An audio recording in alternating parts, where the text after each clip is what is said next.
শুভেন্দু অধিকারীর আইনজীবীকে লালবাজারে তলব। বিরোধী দলনেতার আইনজীবী সূর্যনীল দাস এবং সূর্যনীল দাসকে তলব করলো এবার লালবাজার।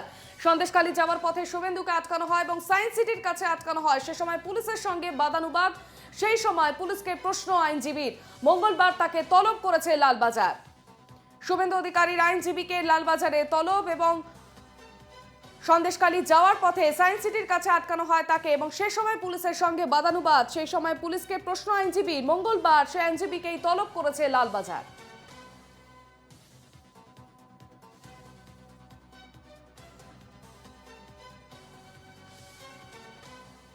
আমাদের সঙ্গে টেলিফোন লাইনে রয়েছেন প্রতিনিধি সুদীপ্ত চট্টোপাধ্যায়। সুদীপ্ত, আমরা দেখেছি সন্দেশখালী যাওয়ার পথে শুভেন্দু অধিকারী তাকে লালবাজার তাকে সায়েন্স সিটির সামনে আটকানো হয়েছিল এবং সেখানে পুলিশের সঙ্গে বেশ কিছুক্ষণ বাদানুবাদ এবং সেই ঘটনায় এবার তার আইনজীবীকে ডাকা হয়েছে লালবাজারে। হ্যাঁ দেখো, গত শুক্রবার এবং শুক্রবারের এই ঘটনায় শুক্রবার না, বৃহস্পতিবার ছিল এবং সায়েন্স সিটিতে যখন শুভেন্দু অধিকারীকে আটকানো হয়েছিল তখন এই তার আইনজীবী সূর্যনীল দাস তিনি প্রশ্ন তোলেন পুলিশের কাছে যে আইনে এই ধরনের কোনো প্রভিশন আছে কিনা।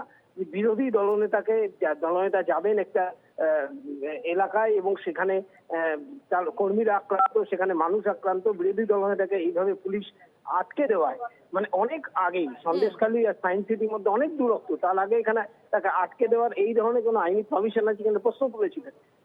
আচমকাই তাকে গতকাল একটি নোটিশ পাঠায় লালবাজারের রেড সেকশন এবং সেখানে তাকে বলা হয় তাকে হাজিরা দিতে হবে 21শে ফেব্রুয়ারি লালবাজারে হাজিরা দিতে। এবং স্বাভাবিকভাবে তিনি একজন আইনজীবী হিসেবে তিনি এ বিষয়ে পাল্টা মামলা করেছেন হাইকোর্টে বিচারপতি কৌশিক চন্দ্রের এজলাসে এবং আগামীকাল তার শুনানি হবে। বিচারপতি সেই মামলা গ্রহণ করেছেন। কিসের ভিত্তিতে, কেন হঠাৎ করে আইনজীবীকে তলব, সেটা জানতে চান বিচারপতি এবং বিচারপতি সে মামলা গ্রহণ করেছেন। আগামীকাল বিচারপতি কৌশিক চন্দ্র এজলাসে এই মামলার শুনানি হবে। একেবারে ধন্যবাদ সুদীপ্ত।